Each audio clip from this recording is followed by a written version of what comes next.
Hello guys, మనం శ్రీహరికోటలో ఉన్న Satish Dhawan space centre నుంచి జనవరిలో 100 లాంచెస్ అనేది కంప్లీట్ చేసాం కదా. మైల్ స్టోన్ రీచ్ అయ్యాము. అండ్ క్యాబినెట్ కూడా 3rd లాంచ్ ప్యాడ్ ప్రొవైడ్ చేస్తామని చెప్పింది. సో ఇది ఇంత ఐడియల్ లొకేషన్ అవ్వడానికి ఫ్యాక్టర్స్ ఏం కాంట్రిబ్యూట్ చేస్తున్నాయని మనం ఈ వీడియోలో తెలుసుకుందాము. ఫస్ట్ ఫ్యాక్టర్ ఏంటంటే, దీని లొకేషన్ అనేది ఈస్ట్ కోస్ట్లో ఉంది అండ్ ఈక్వేటర్కి దగ్గరలో ఉంది. ఈక్వేటర్కి దగ్గరలో ఉండడం వల్ల ఏంటంటే మనకి గ్రావిటీ అనేది తక్కువగా ఉంటుంది. సో లిఫ్ట్ ఆఫ్కి అంత ఫ్యూయల్ అవసరం లేదు. ఇంకొకటి ఏంటంటే, ఈస్ట్ కోస్ట్లో ఉండడం వల్ల మన ఎర్త్ అనేది వెస్ట్ టు ఈస్ట్ రొటేట్ అవుతూ ఉంటుంది కదా. అక్కడ కోరియోలిస్ ఫోర్స్ అనేది జనరేట్ అవుతుంది. కోరియోలిస్ ఫోర్స్ అంటే ఏంటి? It is the force generated because of rotation of the earth.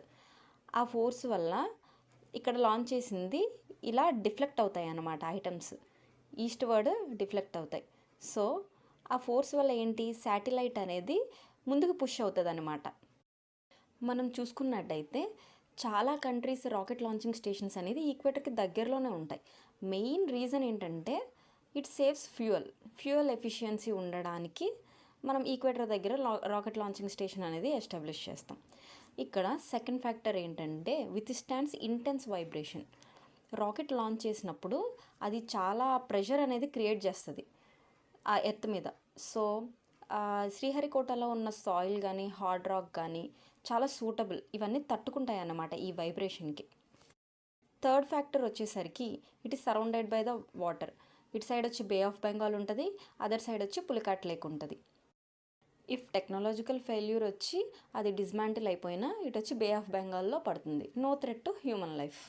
ఇంకొకటి ఏంటంటే అక్కడ ఎక్కువ జనసంచారం అనేది ఎక్కువ ఉండదు. It is uninhabited, stable weather అనేది ఉంటుంది.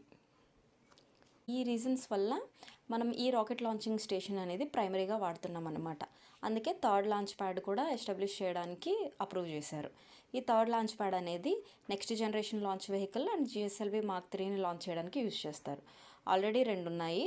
మొదటిదేమో PSLV SSLV లాంచ్ చేయడానికి యూజ్ చేస్తున్నారు. సెకండ్ది GSLV. ఇప్పుడు థర్డ్ ఏమో NGLV యూజ్ చేయడానికి అప్రూవ్ చేశారు.